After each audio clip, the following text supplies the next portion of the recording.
Somebody is still in concert mode. That's wonderful. Great, eh? Thank you, Lou. Love that improv. Just smooth. You know, I was watching your fingers and I thought, he's not even missing. And he's still going, and it never changed when you got your pick. Wow. Wow. I was wondering how long you could do that, though, with your fingers. All the time until I have to pay the lease. Yeah.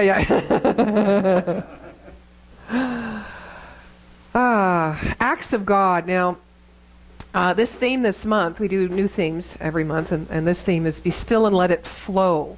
You probably are familiar with the phrase, be still and know. But for me, in my own journey, and I know that several of us in the community that are regulars that have an opportunity to chat about this, we're letting go of needing to know. We're kind of done with that. We don't need any more information, education. We are, especially in this teaching, starting to really embody the truth that everything we need is already within us. We were born with it. We call it spiritual intelligence as opposed to our intellect. Our intellect is a processing center, right? It's a distribution center. And we often are guided by that distribution center rather than that deeper understanding, that spiritual intelligence that is constantly moving through us, giving us everything we need in order to do our life and create a reality that is equal and corresponding to what we can imagine is possible. And so I would rather say be still and let it flow. That's part of my spiritual journey now, is really not being afraid, making the time to sit with my feelings. I've waited a long time. How about you? I do everything to procrastinate, everything. I'll just get this done. Oh wait, a few more things on my list. I'll feel so good about myself, then I'll stop. Really? I go to bed and I haven't even stopped. I hardly stop when I go to bed. The mind's going, right? So eventually you have to take a hold of this ox, you gotta take hold of the reins and pull it in. Be still is the only way. It's not just my experience. I know it's your experience. I know it is the experience of the great sages. They've all said the same thing. Be still. As you let that incredibleness, that power into your conscious mind so that you can have a direct experience of it and know it as just that energy, power, creativity, you start to be guided by it and your life starts to flow in a completely different way. I won't necessarily say a different direction, but it will flow in a different way, which means you are the co-creator. You're very clear that you are in charge. Co-creator, not creator, co-creator. You have a partnership which you can be faithful to, which you can start saying yes to, which you can start surrendering to, and trust that everything will unfold as it should. Not because of shoulding, not that idea of shoulding, but because the world is operating on the principle of cause and effect. So as we plant in consciousness and water our own garden and tend and love our own self, so will whatever those intentions that are seeds that we plant in our consciousness will naturally evolve into their potential. That's what I mean by should. As it should. As it is already programmed in a way that we can never know, but that we can see, that we can experience, that we can feel, and we can be the co-creators of that experience in our own life. And that is our business. That is the only business we should be up to. Now, it asks us to nurture and love ourselves.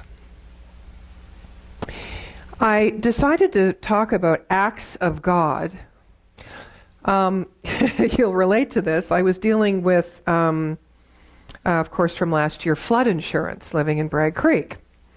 And back and forth. And I was covered because of sewer backup. However, I think I was very fortunate because there aren't a lot of insurance companies, so I hear, that actually covered flood damage. But sewer damage, some of them do. And I started to think, well, that was an act of God. We know where the term came from as far as in our physical world, in our world of business and the business of daily living. But there are acts of God that are operating that we are never impacted by consciously, but we are impacted by subconsciously. There's no insurance for that.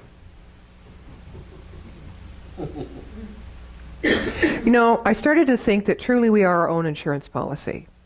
I don't carry life insurance. I don't know about you guys. I only carry the insurance I must carry, for instance, business insurance, because other people are involved and I would not, want anything to happen that I could not be in charge or in control of to happen, and anyone else be an effect of that. But I don't carry life insurance. I don't carry health insurance. I know it's kind of crazy maybe to some of you. I don't go to a doctor unless there's something going on for me that I can't, through prayer or time off or my own research, find a solution to, so that whatever is blocking my energy is released and my body can work in a normal fashion. I do believe the answer's within. I do believe we are geared to find the answer outside of ourselves. And the thing for me is my body, my health, of course, is the most subjective place we can be, right? For ourselves. Sometimes we think it's in relationship or in our relationship with people or money. That tends to preoccupy us an awful lot. But the insurance policy was given to us at birth. And that insurance policy talks about discovering, not creating, but discovering our wholeness, the principle of wholeness that lives within us. That we are in direct and corresponding connection with that which created all of life. And that's our insurance policy. If we keep polishing it and buffing it and oiling it and maintaining it and watering that garden of truth, when some kind of an act of God happens that is mysterious, like a flood, we keep our center within it. And we can be that beacon of light for ourselves first, and of course for others who are off center, who are not well practiced in the truth of who they are. So we don't need to know anymore, we need to practice more. Yeah? We need to have that demonstration through us, that direct experience of that divine feminine principle, which is that intuitive, creative principle that constantly births anew those seeds in consciousness that we plant into the subjective, intelligent universe, that just takes these ideas and moves them out into life if we leave them undisturbed. Well, key there. Oh, nothing's happening. This isn't working. What am I thinking? I got bills to pay. I better just go back to the way I was, because at least I know I can cover my bills that way. Boy, we're pulled by this outer world. Pulled. Now, we're pulled because we also look for the metaphysical demonstration of the seed that we planted in our own consciousness. We're also focused out there for that reason. And because we're focused out there to watch and see, and we're attached to the outcome, we get caught up in all the other things that aren't working the way we want, and we're right back where we started. It's practice. It's direct experience of the beauty, the nature, the creative intelligence that lives within us. We have to keep coming back home. When we say, when we sing our song, we're all one spirit, can't remember the chorus as I'm saying this. One spirit. What is it? When we on our way home. On our way home. That's the human journey. And it doesn't mean on our way home to God as in making the transition so there is no more veil and we're one back with the essence that we were before we came into physical form. It means on our way home to the truth of who we are so that we can live our lives from that place of truth. So I have a story I wanted to share with you today.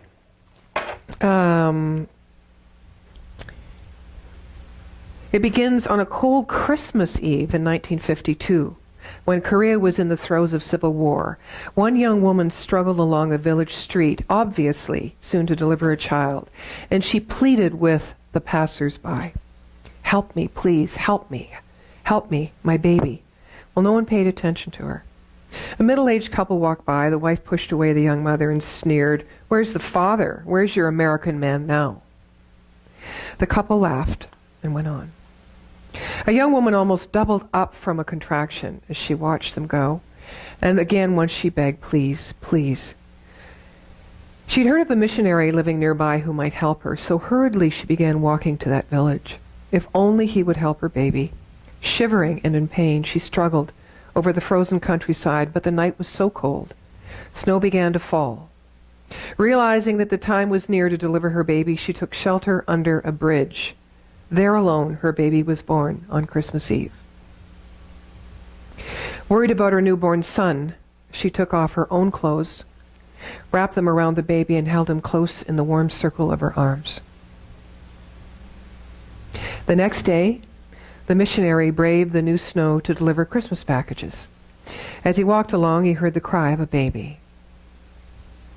He followed the sound to a bridge, and under it he found a young mother frozen to death, still clutching her crying newborn son. The missionary tenderly lifted the baby out of her arms. When the baby was 10 years old, his now adoptive father told him the story of his mother's death on Christmas Eve. The young boy cried, realizing the sacrifice his mother had made for him. The next morning, the missionary rose early to find the boy's bed empty. Seeing a fresh set of small footprints in the snow outside, he bundled up warmly in a winter coat and followed the trail. It led back to the bridge where the young mother had died. As the missionary approached the bridge, he stopped, stunned. Kneeling in the snow was his son, naked and shivering uncontrollably. His clothes lay beside him in a small pile. Moving closer, he heard the boy say through chattering teeth, "Mother, were you this cold for me?"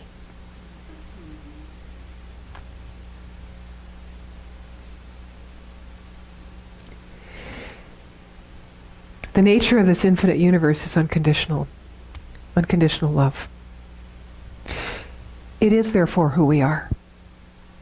There is nothing that will stop the creative, unconditional love of God or this infinite intelligence that is constantly moving upon itself to create and give fully and wholly of its infinite intelligence and love and possibility. There isn't anything we can do to stop this creative process. Nothing. Nothing. And yet often we will not love ourselves. To take our clothes off when we're cold and vulnerable and frightened. And give thanks and be in faith to that loving principle, that divine feminine, that creative urge of evolution that is always there to provide for us its loving embrace. I don't know where you are in your life right now. I only know where I am. It's called big transition. It's not called change. It's not called small change. There's a difference between change and the big kahuna. Yes. And I have a feeling that all of us are coming up to that because I think the world is ready. And we who seek not to know so much, but to be still and let the truth of who we are flow and be revealed, because nothing needs to be fixed in us. Nothing needs to be healed in us.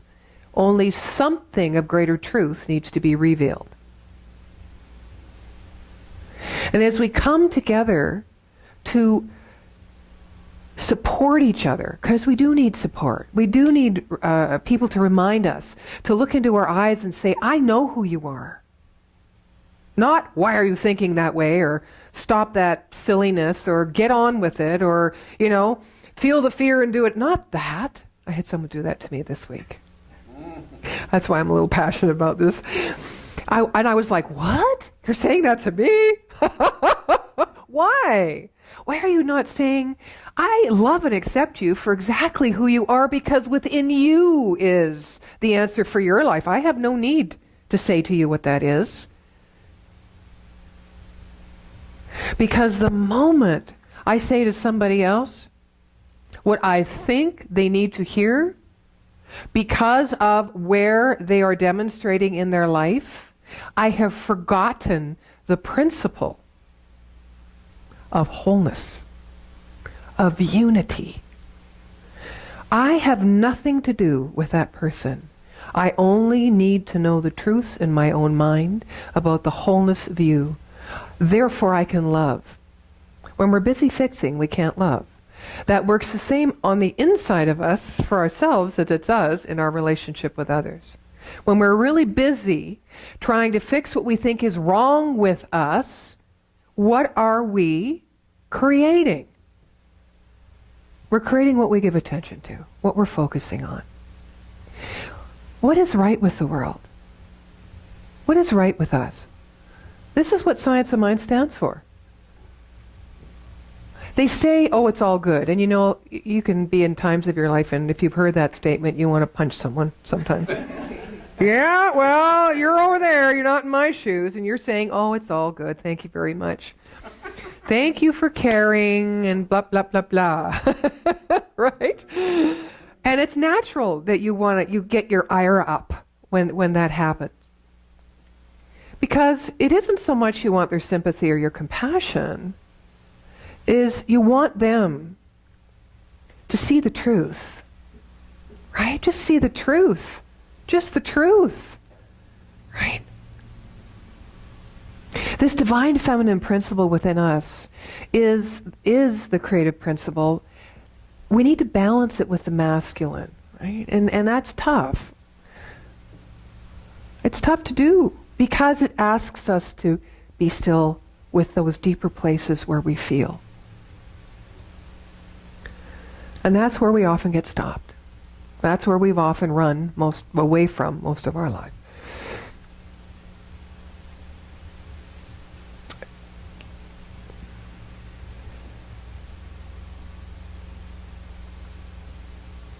The divine feminine,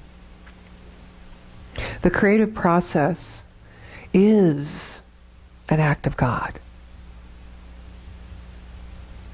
It is that which was given to us, which is given to all people equally.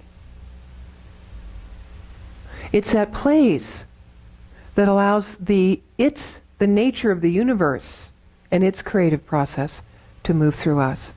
It is what evolves us forward by virtue of our conscious mind. Now some people say, well, okay, I'm confused about this. This subconscious, this womb, this place in us where babies are born, where seeds are grown, how does that relate to our dreams and our creative ideas and our desires that we're aware of? And sometimes we get very tired because we have a lot of great ideas, right? And we see not very many of those ideas come to fruition, and we get discouraged. The Science of Mind teaches us that all conscious thought, which is creative, drops into the subconscious part of our mind. I had someone visiting me this week who said, okay, I get all that, and how does that apply to a 2-year-old who's, you know, abused by her father? Well, obviously, that 2-year-old has not the understanding to consciously bring that father to her or keep that father away from her. But there is something in the vibration or the energy of the subconscious mind that is universal, that is active energetically. There is something within that father or that Hitler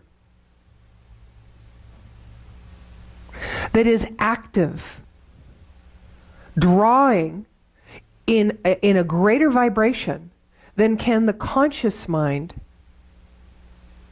neutralize. We seem to be subjective to everything. As we do our spiritual practice, and as we start to understand that the power within us, through the principle of wholeness and unity, is always present, we can depersonalize where we normally were very subjective and attached. It doesn't mean not be loving, but it means looking at love in more of an unconditional way.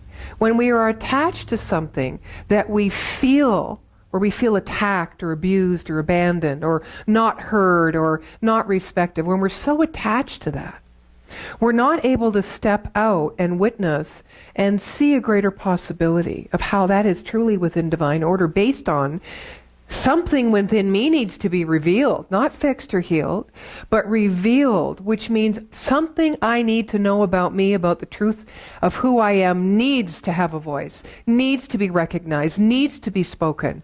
And this is the opportunity that I co-created to allow myself that opportunity to reveal that thing. I don't need to learn a lesson because I have within me everything I need. Something right is always happening within me. So part of what's going on here is we grow our conscious mind of awareness. That's what mindfulness is. Because you can be sure that the subconscious part of our mind, that energy where all conscious thoughts have gone, where all race consciousness around the globe exists, where all our genetic coding, lies waiting, where all our memories are, all our past experiences, and where all our imagination lies, is going to always be operating, with or without our awareness of it. So our spiritual practice is to know and remember what's right with us. And we can't know what's right with us unless we move into the depths of the flow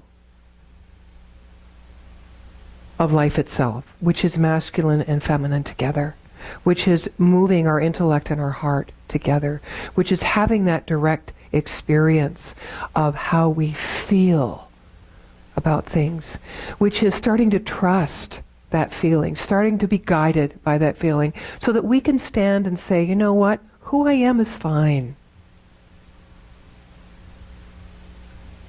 If people are telling you something, it's because you don't own the truth for yourself yet. That's okay. Are you going through anything like that in your life right now? Yeah. It may not be a person telling you. It may just be the demonstration of what's going on in your life, your conditions. Have you heard the saying, if you want to know what you're thinking, look at your life? That can be a shocker.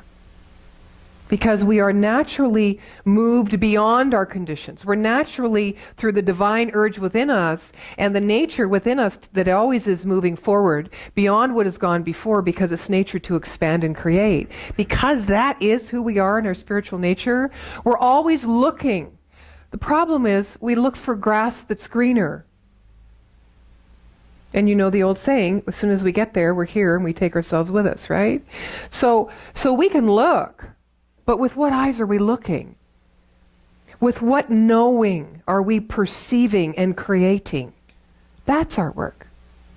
And we can't do that work. I call that spiritual practice. We can't do it unless we're willing to be one with ourself, to be still and let it flow.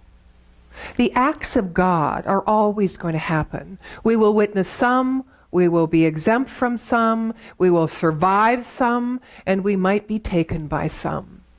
That is the mystery of life. There's no insurance for that. But we were born with an insurance policy within us.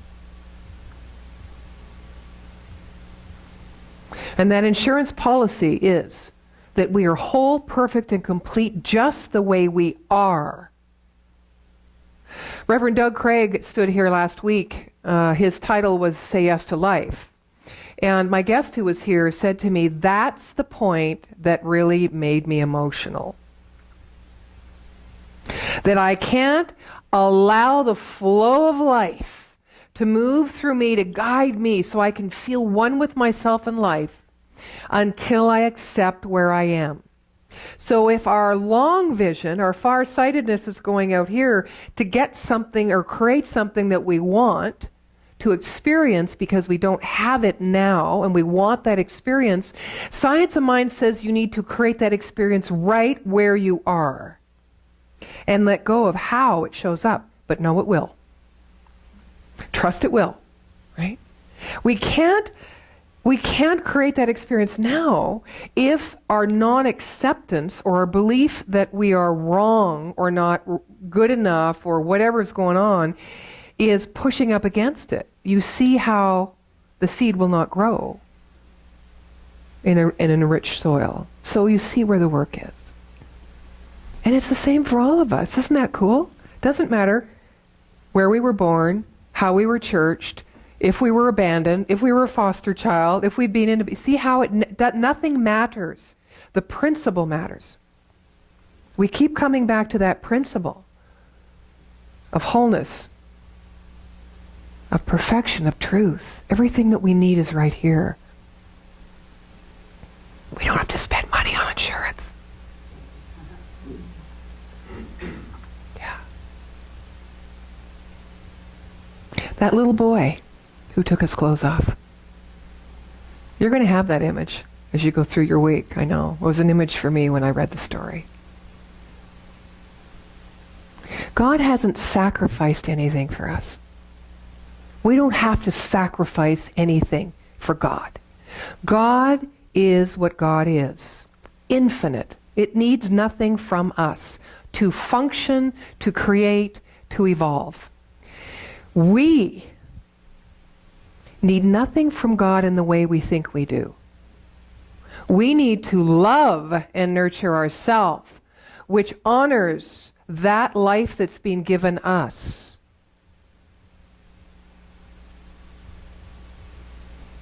That's all. So start right where you are, giving yourself this gift as the mother, as that which births life anew within you, in consciousness, through love, not through fear, not through doubt, not through the desire that takes you beyond into this illusionary possibility. The possibility exists here. Plant the seed in love today and honor the mother that lives within. And so it is. Thank you.